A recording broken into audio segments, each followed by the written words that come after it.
Je n'oublierai jamais le moment où mon gendre m'a regardé avec ce sourire arrogant que je ne reconnaissais pas et a déclaré, devant tous les investisseurs réunis à cet élégant dîner, que je n'avais rien contribué au succès de sa boulangerie. Rien. Comme si les 3 années passées à me lever à 4 heures du matin pour préparer les premières fournées étaient invisibles. Comme si les 250 000 € que j'avais investis grâce à la vente de mon appartement à Nice n'étaient qu'un lointain souvenir, insignifiant. Comme si je n'étais qu'une vieille dame indiscrète qui passait de temps en temps prendre un café. À cet instant, tandis que tout le monde riait de ses plaisanteries sur les belles-mères inutiles et que je sentais mon sang se glacer, j'ai décidé que Julien Marchand allait recevoir une leçon qu'il n'oublierait jamais. Et lorsque le directeur de la banque a finalement ouvert ce dossier devant tout le monde, révélant chaque euro, chaque virement, chaque sacrifice que j'avais consenti, j'ai vu son visage se décolorer. Mais je m'emballe. Laissez-moi vous raconter depuis le début comment j'en suis arrivée à ce moment de justice parfaite. Je suis ravie que vous soyez là. Si vous regardez cette vidéo, n'hésitez pas à liker et à vous abonner à la chaîne. Et dites-moi en commentaire d'où vous écoutez mon histoire. Je suis curieuse de savoir où elle en est. Tout a commencé il y a 5 ans, lorsque ma fille Amélie m'a présenté Julien pour la première fois. Il était charmant, poli, avec ce petit air parisien sophistiqué qui subjuguait tout le monde. Il travaillait comme second de cuisine dans un restaurant renommé du Marais et rêvait d'ouvrir sa propre boulangerie-pâtisserie. Amélie était follement amoureuse, et moi, comme toute mère, je voulais voir ma fille unique heureuse. Lorsqu'ils se sont mariés 1 an plus tard, lors d'une magnifique cérémonie à Montmartre, j'ai pleuré de joie. Julien m'a serré dans ses bras ce jour-là et m'a appelée « maman », me disant qu'il avait toujours rêvé d'une famille comme la nôtre. Je l'ai cru sur parole. 6 mois après le mariage, Julien est venu me voir avec son projet ambitieux. Il avait trouvé l'emplacement idéal pour sa boulangerie, un local charmant près de la place des Vosges, mais il lui manquait un capital de départ. Les banques exigeaient des garanties qu'il ne possédait pas. Amélie était enceinte de 3 mois et ils avaient besoin de stabilité. Julien parlait avec un tel enthousiasme de ses recettes secrètes, de la façon dont il allait révolutionner le marché du pain artisanal à Paris, de l'héritage qu'il laisserait à mon futur petit-enfant. Il m'a montré des tableaux, des projections, des études de marché. Il paraissait si professionnel, si préparé. Et puis, il m'a demandé mon aide. Je n'ai pas hésité. Mon appartement à Nice était devenu trop grand depuis le décès de mon mari. J'y étais seule, entourée de souvenirs. L'idée de le vendre et d'utiliser l'argent pour aider ma fille et mon gendre à construire leur avenir me semblait non seulement sensée, mais aussi noble. C'était, à mon sens, le devoir d'une bonne mère. En 2 mois, j'ai vendu l'appartement pour 300 000 €. J'en ai donné 250 000 à Julien et Amélie. J'ai gardé 50 000 € comme fonds d'urgence. J'ai emménagé dans un petit appartement en location en périphérie de Paris pour être près d'eux, près de mon petit-fils qui allait bientôt naître. Julien était fou de joie. Il m'a serré dans ses bras, m'a remercié à maintes reprises et m'a promis que je ne le regretterais jamais. Il m'a dit que je serais une véritable partenaire, que j'aurais toujours une place spéciale à la boulangerie et que mon sacrifice ne serait jamais oublié. Amélie a pleuré de gratitude, disant que j'étais la meilleure maman du monde. À cet instant, je me suis sentie comblée. J'ai su que j'avais fait le bon choix. La rénovation de l'espace a commencé immédiatement. J'ai tout suivi de près, non par méfiance, mais par véritable enthousiasme. J'ai participé au choix des carreaux blancs pour les murs, des étagères en bois rustique et des plans de travail en marbre. Au moment d'acheter le matériel industriel, notamment les fours professionnels qui coûtent une fortune, c'est moi qui ai négocié avec les fournisseurs grâce à mon vaste réseau de contacts dans l'immobilier. J'ai obtenu des remises importantes. Julien a été impressionné par mes talents de négociatrice. Lorsque la boulangerie a enfin ouvert ses portes par un froid matin de novembre, j'étais là avant l'aube. Julien avait besoin d'aide pour la production initiale et je me suis immédiatement portée volontaire. Après tout, j'avais du temps libre et j'adorais l'idée de participer à ce rêve que j'avais contribué à financer. Ce qui avait commencé comme un coup de main temporaire s'est transformé en une routine qui a duré 3 ans.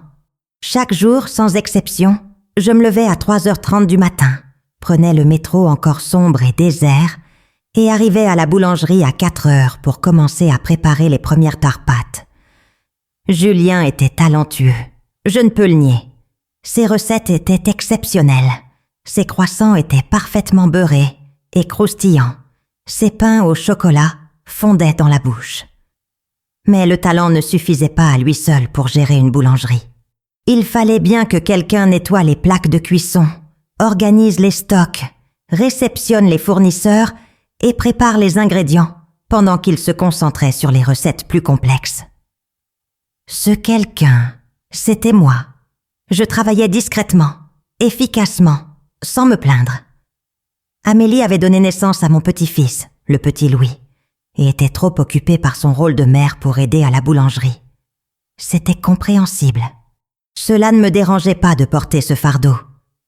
Durant ces premiers mois difficiles, alors que l'activité était encore au ralenti et les dépenses élevées, c'est moi qui comblais les déficits. Julien venait me voir, l'air inquiet, me disant qu'il lui fallait encore 5 000 € pour payer les fournisseurs, 3 000 pour une campagne marketing ou 7 000 pour remplacer un four en panne.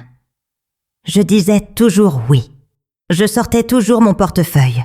Je transférais toujours l'argent de mon compte déjà à sec. Je conservais tous les reçus, tous les justificatifs.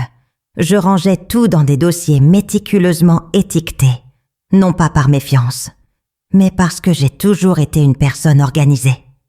C'était une habitude ancrée depuis mon travail dans l'immobilier. Tout documenter était un réflexe. La boulangerie commença à prospérer. Lentement d'abord, puis de façon fulgurante. Un critique gastronomique renommé publia une critique dithyrambique dans le Figaro, qualifiant les croissants de Julien de meilleurs de Paris. Soudain, chaque matin, une file d'attente se formait devant la porte.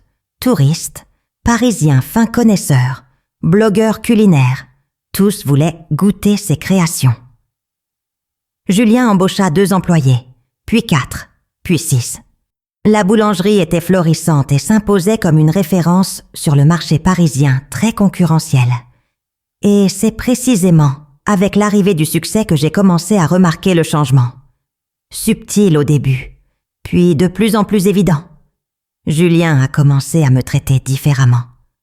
Lorsque des clients importants visitèrent la boulangerie, il ne me présentait plus comme celle qui avait rendu tout cela possible.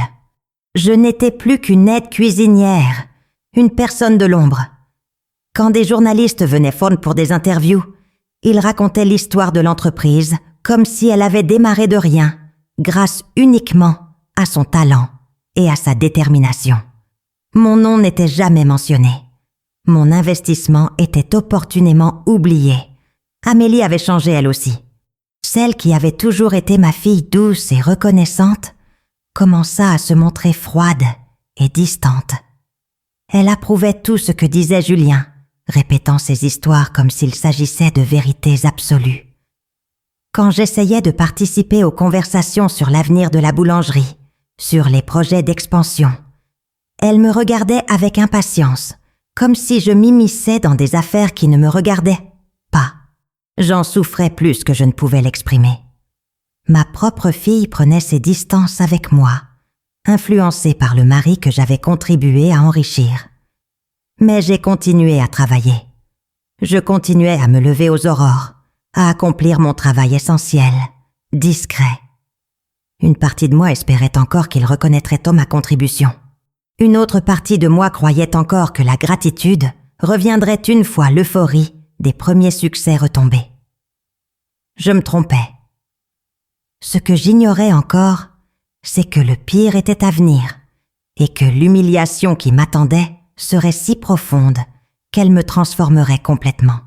La première fois que j'ai vraiment senti que quelque chose clochait, c'est quand j'ai surpris une conversation téléphonique entre Julien et un investisseur potentiel. J'étais dans la cuisine, en train de ranger les plateaux à pain, quand il est entré sans me remarquer. Il parlait avec enthousiasme de son projet d'ouvrir une deuxième boutique, cette fois dans un quartier plus chic, peut-être dans le 16e arrondissement. Il expliquait à l'investisseur comment il avait bâti son entreprise à partir de rien, comment il avait tout risqué, comment il avait surmonté des obstacles apparemment insurmontables grâce à sa seule vision et sa détermination. Pas un mot sur le capital de départ, pas un mot sur ceux qui avaient rendu possible ce premier local, ce premier équipement, ces premiers mois d'activité. C'était comme si je n'avais jamais existé dans son histoire. Je restais figée, serrant contre moi un plateau de baguettes encore chaudes, une étrange douleur me transperçant la poitrine. Ce n'était pas encore de la colère, plutôt de la confusion. Comment pouvait-il effacer ma contribution aussi facilement ? Comment pouvait-il réécrire l'histoire de façon aussi radicale ? Lorsqu'il raccrocha et me vit, un instant de gêne passa dans son regard, mais elle disparut aussitôt. Il sourit, me tapota l'épaule et me dit de me concentrer sur mes tâches, car il y avait beaucoup de travail. Comme si je n'étais qu'une simple employée, comme si je n'étais pas la femme qui avait vendu sa maison pour réaliser ses rêves. Après ce jour-là, j'ai commencé à être plus attentive. J'ai remarqué des comportements que j'avais jusque-là ignorés. Quand Amélie et Julien parlaient de finances devant moi, ils changeaient toujours rapidement de sujet, comme si je n'avais pas à les écouter. Les documents importants étaient aussitôt rangés dès que j'entrais dans la pièce. J'étais systématiquement exclue des réunions avec les comptables et les avocats, malgré le fait que j'avais investi la majeure partie du capital. Un après-midi, alors que Julien était parti en réunion, j'ai pris mon courage à deux mains et j'ai jeté un coup d'œil à des documents qui se trouvaient sur la table du petit bureau, au fond de la boulangerie. Ce que j'ai vu m'a sidérée. Les statuts de la société indiquaient que Julien possédait 70% des parts et Amélie 30%. Mon nom n'y figurait nulle part. Je n'étais ni associé, ni actionnaire. Je n'étais rien. 250 000 € investis, 3 ans de travail non rémunéré. Et mon nom était totalement absent de la structure juridique de l'entreprise. Mes mains tremblaient en tenant ces papiers. Comment avait-il pu faire ça ? Je n'avais jamais rien signé pour formaliser un prêt.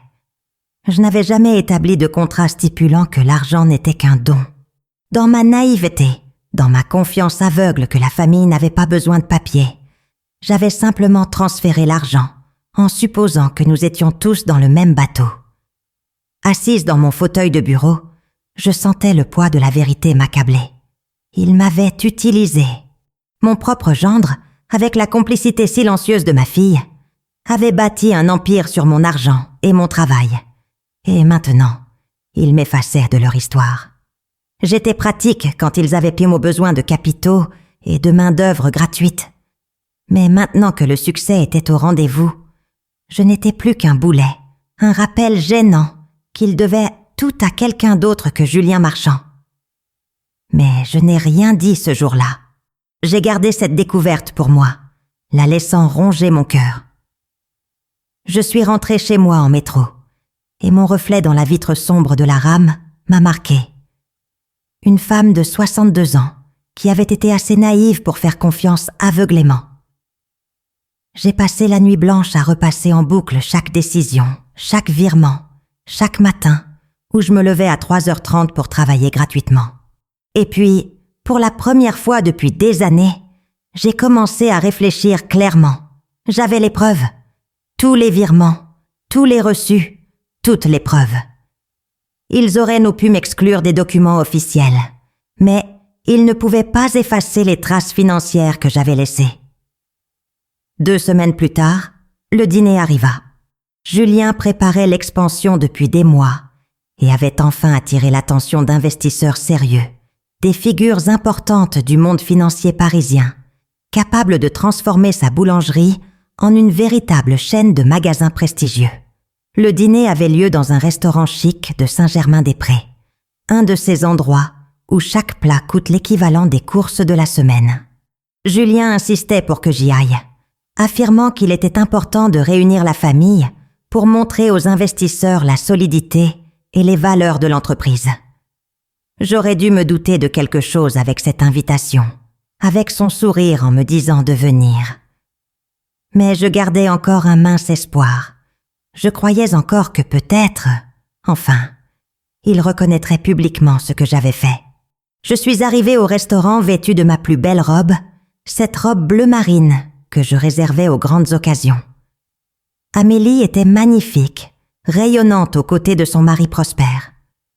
Julien portait un costume de marque que je n'avais jamais vu, sans doute acheté avec les bénéfices de la boulangerie que j'avais financée. Les investisseurs étaient déjà installés à table, 3 hommes et une femme, tous arborant cette allure assurée et distinguée de ceux qui gèrent des millions au quotidien. Julien fit les présentations, me présentant simplement comme Marguerite, la mère d'Amélie, sans faire mention de mon rôle dans la création de l'entreprise. La conversation se déroula avec fluidité durant le dîner. Julien, charmant et charismatique, racontait des anecdotes amusantes sur les difficultés de tenir une boulangerie à Paris, entre clients exigeants et fournisseurs capricieux. Les investisseurs riaient, posèrent des questions et semblaient sincèrement impressionnés par son parcours. Puis l'un d'eux, un homme aux cheveux gris nommé Philippe, s'enquit du capital initial. Comment Julien avait-il réussi à financer une entreprise aussi ambitieuse à un si jeune âge ? Où avait-il trouvé les ressources nécessaires à cet investissement initial manifestement conséquent ? J'ai vu Julien hésiter une fraction de seconde. Puis, il a souri avec cette assurance que j'avais appris à reconnaître comme fausse. Il a expliqué que c'était grâce à ses économies personnelles, un petit prêt bancaire et beaucoup de sacrifices. Il avait travaillé des années comme second de cuisine, économisant chaque centime. Et quand l'occasion s'était présentée, il n'avait pas hésité à tout risquer. Les investisseurs ont hoché la tête avec admiration. Quel courage! Quelle vision entrepreneuriale! Quelle détermination admirable! J'ai senti quelque chose se briser en moi. Un petit prêt bancaire? Des économies personnelles? J'étais assise là, à 3 mètres de lui, et il mentait effrontément sur la provenance de l'argent qui avait bâti son empire. Je n'ai pas pu me retenir. Ma voix a jailli avant même que je puisse réfléchir aux conséquences.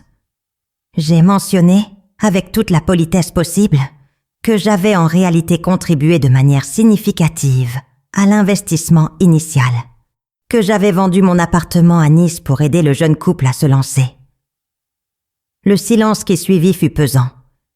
Tous les regards se tournèrent vers moi, puis vers Julien. Il rit, un rire bref et forcé, suivi de ces mots qui me transpercèrent à l'âme. Il me dit que j'étais trop généreuse en surestimant ma modeste contribution, que j'avais offert un cadeau de mariage modeste, rien de plus que ce qu'une belle-mère aurait pu faire, et que cela n'avait certainement pas influencé la réussite de l'entreprise. Il lança un regard entendu aux investisseurs et ajouta, avec ce sourire condescendant, que les belles-mères aimaient toujours se sentir importantes, mais qu'en réalité, je n'avais absolument rien fait pour le succès de la boulangerie. Je n'ai été d'aucune aide.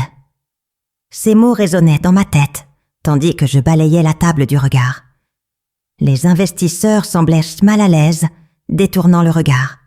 Amélie fixait son assiette, les joues rouges, mais elle ne disait rien. Elle ne me défendait pas. Ma propre fille restait assise là, silencieuse, laissant son mari m'humilier publiquement. C'est à cet instant précis que quelque chose en moi s'est éteint. La mère confiante et généreuse qui faisait toujours passer sa famille avant tout, avait tout simplement disparu. À sa place était née une femme froide et calculatrice, qui savait parfaitement ce qu'il fallait faire. J'ai terminé mon dîner en silence, souriant poliment, faisant comme si de rien n'était. En prenant congé du restaurant, je savais déjà ce que je ferais ensuite. Julien Marchand avait commis une erreur fatale. Il m'avait sous-estimée. Il m'avait prise pour une vieille femme naïve, sans ressources ni relations. Ce qu'il ignorait, c'est que j'avais passé 35 ans à travailler dans l'immobilier de luxe sur la Côte d'Azur. Je connaissais du monde. Des gens importants. Des gens qui avaient du pouvoir. Le lendemain matin, je me suis réveillée avec une clarté d'esprit que je n'avais pas ressentie depuis des années. Ni larmes, ni désespoir. Seule une idée précise se dessinait dans mon esprit. J'ai passé les 3 jours suivants à organiser méticuleusement tous mes documents. Chaque virement bancaire des 250 000 € initiaux. Chaque facture pour les meubles et le matériel acheté. Chaque justificatif de paiement effectué pendant les périodes de déficit. Chaque relevé d'entrée à la boulangerie à 4 heures du matin pendant 3 années consécutives, corroboré par les enregistrements du système de sécurité que j'avais installé moi-même et qui, curieusement, archivait tout dans le cloud. J'ai constitué un dossier complet, professionnel et irréfutable. J'ai donc passé quelques coups de fil. Durant mes années de vente de propriétés de luxe à Nice, Cannes et Monaco, j'avais travaillé avec des dizaines de clients importants, banquiers, investisseurs, directeurs d'institutions financières.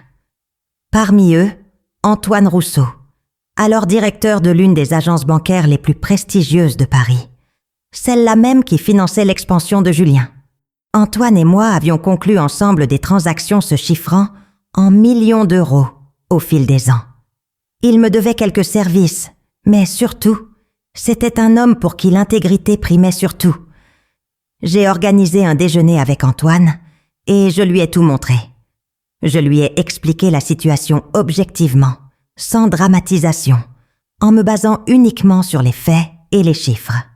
Il a parcouru le dossier avec une attention croissante, son expression devenant de plus en plus grave. Lorsqu'il eut terminé, il m'a regardé par-dessus ses lunettes et m'a dit que c'était non seulement moralement répréhensible, mais potentiellement frauduleux. Si Julien cherchait un financement bancaire en prétendant avoir bâti l'entreprise avec ses propres ressources, alors qu'en réalité plus de 70% du capital initial provenait de moi, il fournissait de fausses informations à la banque. C'était grave, très grave. Antoine m'a demandé ce que je voulais. J'ai répondu que je voulais justice. Je voulais que la vérité éclate. Il a hoché la tête lentement et m'a dit qu'il pouvait s'en occuper. Julien avait une réunion finale prévue la semaine suivante, avec les investisseurs et les représentants de la banque, à la boulangerie même, pour signer les documents d'expansion. Antoine l'a assuré qu'il serait présent en personne, en tant que directeur responsable de l'approbation finale du prêt, et il apporterait des documents importants. La semaine s'écoula avec une lenteur insupportable. Je poursuivais ma routine à la boulangerie, me levant aux aurores et travaillant en silence. Julien était euphorique à l'idée de la réunion à venir, parlant avec animation de ses grands projets. Amélie évitait mon regard, visiblement encore mal à l'aise après ce qui s'était passé au dîner, mais pas suffisamment pour s'excuser ou me défendre. Le jour J, enfin arrivé, tout le monde était réuni dans la partie rénovée de la boulangerie qui servirait de showroom. Les mêmes investisseurs qu'au dîner, quelques avocats et Antoine Rousseau, impeccable dans son costume gris, une mallette en cuir à la main. Julien fit une présentation brillante, dévoilant des graphiques de croissance, des projections financières et les plans architecturaux des nouveaux magasins. L'assistance semblait impressionnée. Puis Antoine prit la parole. Il expliqua que, dans le cadre des vérifications habituelles de la banque, il avait examiné attentivement l'origine du capital initial de la boulangerie. Certaines incohérences nécessitaient des éclaircissements avant que la banque puisse approuver le financement complémentaire. Puis, avec une lenteur délibérée, il ouvrit le dossier et en sortit le mien. Page après page, il présenta les preuves. Les virements bancaires de 250 000 € de mon compte vers le compte professionnel de la boulangerie, les factures du matériel que j'avais acheté, les relevés de tous les paiements complémentaires effectués au fil des ans. Tout était là, incontestable, numérotées, datées, tamponnées. J'ai vu le visage de Julien se décolorer. Sa bouche s'est ouverte, mais aucun son n'en est sorti. Antoine a poursuivi, expliquant que si plus de 70% du capital initial provenait d'une source extérieure, non déclarée, et si le demandeur de prêt avait fourni de fausses informations sur l'origine des fonds, la banque ne pourrait pas accorder le financement. De plus, une enquête formelle pour fraude présumée serait menée. Les investisseurs regardèrent Julien puis moi, la compréhension se lisant sur leur visage. Amélie était pâle, ses mains tremblaient. Antoine se tourna vers moi et me demanda formellement si je confirmais l'existence de ces documents. Je les confirmais d'une voix ferme et claire. Il me demanda ensuite si j'avais reçu une compensation financière ou si j'avais été intégré comme associé. Je répondis que non, que mon nom ne figurait sur aucun document officiel de la société. Un silence total suivit. Un des investisseurs s'est levé et a déclaré qu'il ne pouvait associer son nom à une entreprise au fondement éthique aussi douteux. Les autres ont fait de même. En un quart d'heure, il ne restait plus que Julien, Amélie, Antoine et moi. Julien a tenté de s'expliquer, de minimiser les faits, de se justifier, mais ses paroles sonnaient faibles et désespérées. Antoine a simplement refermé sa mallette, m'a embrassé sur la joue et m'a dit que la banque serait à ma disposition si je décidais d'engager une action en justice pour récupérer mon investissement. Dans les mois qui suivirent, j'ai vu l'empire de Julien s'effondrer. Faute de financement, l'expansion fut annulée. Sans investisseurs, sa réputation sur le marché fut anéantie. L'histoire se répandit rapidement dans les milieux d'affaires parisiens. J'ai engagé un excellent avocat qui, grâce à mon dossier impeccable, a obtenu un accord me permettant de récupérer 180 000 € de mon investissement initial, ainsi qu'une indemnisation pour des années de travail non rémunérées. Amélie a enfin ouvert les yeux sur l'homme qu'elle avait épousé et a demandé le divorce. Elle est venue me voir en pleurs, implorant mon pardon. Il m'a fallu du temps, mais j'ai fini par lui pardonner. C'était ma fille, et elle avait été manipulée autant que moi. Avec l'argent récupéré et mes économies, j'ai réalisé le rêve que j'avais si longtemps repoussé. J'ai ouvert ma propre boulangerie artisanale en Provence, dans un charmant village près d'Aix-en-Provence. Petite, elle est à moi, et chaque miche de pain qui sort de mon four porte ma signature. Amélie travaille maintenant avec moi. Nous renouons des liens tout en apprenant ensemble l'art de créer un pain authentique. J'ai appris que la confiance n'est pas de la naïveté, mais que la générosité sans borne peut se retourner contre vous. J'ai appris que la famille n'est pas toujours synonyme de loyauté, mais que la vérité, consignée et préservée, finit toujours par éclater au grand jour. Et j'ai appris, surtout, qu'il n'est jamais trop tard pour reconstruire sa vie sur des fondements d'authenticité et de force intérieure. Julien n'a pas brisé mon esprit. Il m'a simplement appris à apprécier encore davantage ma propre capacité à survivre, à m'épanouir et à triompher.